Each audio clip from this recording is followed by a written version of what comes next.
What's up guys, today's video is on PowerVision POWEREGG X Review 2023. Now picture an egg with a camera on it that can fly in the rain and land on water. You are now picturing the POWEREGG X. Build quality. The POWEREGG X is quite literally in the shape of an egg when its two removable covers are attached. The top cover gets opened up to access the battery, micro SD card slot, and connections for the drone's rotor arms or other accessories. All of these parts get put on before use. The bottom cover is for protecting the camera and stays off when the POWEREGG X is in use. Additionally, there is a removable collar for the camera's gimbal so that it cannot move when not in use. Attaching the drone arms is not difficult, but it does take a little time to pop off the cover and slide on. Unfortunately, while each side's rotor arms do collapse into themselves, it's not very compact and the two collapsed arms do not fold into the drone in some neat fashion like seen with DJI's product. This means that for most people transporting their drone around in a backpack, it's going to be optimal for space savings if it's disassembled and reassembled each and every time, which I find somewhat tedious. There are a few more aspects of the design that are annoying, such as the fact the bottom camera cover can't be installed when the arms are attached. Also, in order to take off the top cover of the POWEREGG X to get to the battery or memory card, I need to take off the bottom cover first. Lastly, if and when the propellers need to be changed, it requires a tool to do so as they are held in by two screws. As mentioned, the POWEREGG X takes micro SD cards and requires a video class 10 rating in order to support its data rates while recording. The maximum storage capacity that it accepts from a micro SD card is 128 gigabytes. There is also 6 gigabytes of internal storage on board. In the POWEREGG X's required iOS and Android app called Vision Plus 2, users can select which storage to use and also format the micro SD cards. Waterproofing. The clear plastic waterproof housing slides on after the propeller arms are installed on the POWEREGG X. It secures down with 3 latches and is easiest to install before putting the water landing floats on. There are 2 waterproof baffles on the underside that lets hot air flow out without letting water in. And there is also a large heatsink to deal with the buildup of hot air, as it cannot ventilate at near the same capacity. At the front of the housing where the camera peers out, there is a different, less cloudy plastic used here, and it does seem like there was some sort of attempt at making the plastic as optically pure as possible in this critical area. From what I can tell from testing, it's not any more or less hydrophobic or anti-fog than the rest of the plastic housing, just clearer. The water landing floats are about 15.5 inches long and feel quite dense despite being lightweight foam.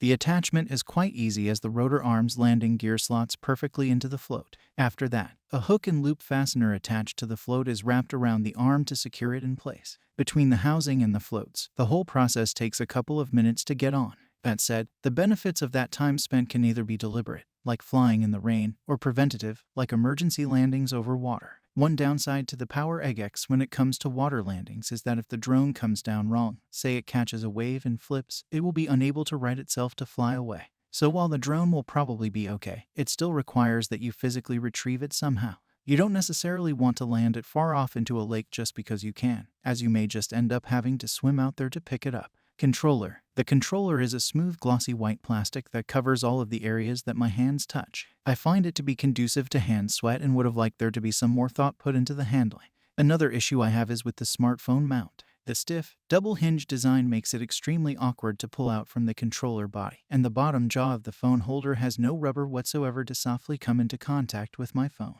On the plus side, there are ample physical buttons for quick access. On the front side bottom, there's the stop button, return to home button, a customizable button, the power button, and a 3-stage switch for choosing the flying mode. At the top, there are independent video recording and photo taking buttons which can work regardless of if the Vision Plus 2 app is in video or photo mode. There's also a dial for controlling the tilt angle of the camera. I found it useful to have important controls like the stop button at my fingertips because there are times when I'm diving in the menus mid-flight to change some settings around. Being able to switch from recording video to snapping photos by using the appropriate button is also preferable to switching in the app. Batteries. Flight times are inherently going to be all over the place depending on the weather conditions and how the aircraft is being flown. POWERVISION claims the POWEREGG X is capable of up to 30 minutes of flight time, so we can take that as being true only with the most optimal of all conditions. For me, I would come to expect around 15 minutes of flight with the full water kit installed or 25 minutes without before I felt that I should land. I had a disappointing experience with the POWEREGG X batteries because it seemed like they drained when left stored in the drone between flights. Turned out, it's even worse because they will drain regardless if they are left in the drone or left alone in the bag. One of the batteries I let sit for a week on its own, and during that time it drained more than 50% of its capacity. This puts more burden on me to remember to top off before heading out to shoot. Image quality. The camera uses a 12 megapixel 1 divided by 2.8 inches CMOS sensor that outputs a 4000 by 3000 pixel 4:3 ratio image rather than the 2:3 typically seen with digital stills cameras. It's capable of shooting shutter speeds as low as 8 seconds to as fast as an 8.0 seconds in JPEG and RAW formats, depending on the shooting mode used. The lens is a fixed 27mm f divided by 1.8. Overall, the photo-taking experience is subpar. Many times I found that after pressing the shutter button with the controller it could take as long as 5 seconds or more for the photo to actually be taken from the drone. In flight, the drone is prone to drifting quite easily, which compounds the problem by its propensity to lose framing while I waited for a photo to be taken.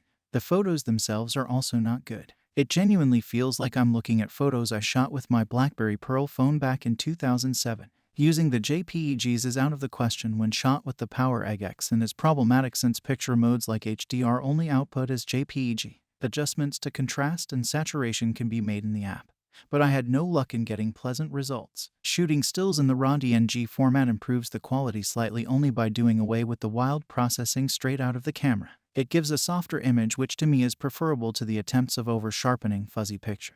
But nothing is really looking great here considering the money it took to take the photos. Flight stability. The stability of the POWEREGG X falls somewhere between being a challenging flyer and being downright dangerous. Nearly every time I went out to fly, I'd run into trouble from the drone. It will constantly drift and change altitude while idling. It almost never flies straight and steady, and at its worst, it will straight up try to launch itself into something like the nearest tree branch. Even when it's acting relatively safe, it is very difficult to have any sort of finesse with its movements. It seems like the controller is either not responsive enough to the thumbsticks or it's pushed too far and the movements are too exaggerated. I found it hard to hit the middle ground for a clean cinematic shot. Video quality. The POWEREGG X can record 4K video up to 60 frames per second and 1080p video up to 120 frames per second.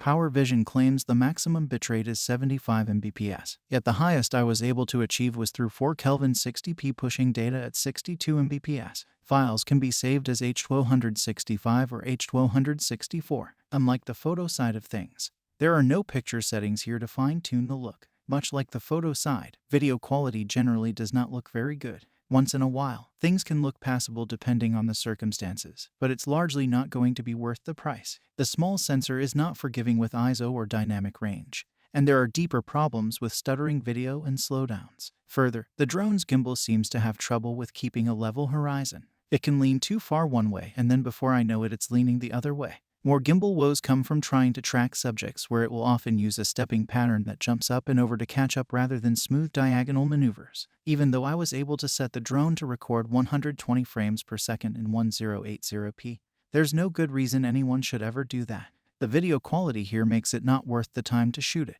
After recording the clip, the POWEREGG X throws the 120 frames per second video onto a 29.97 frames per second timeline, so the resulting file is already in super slow motion.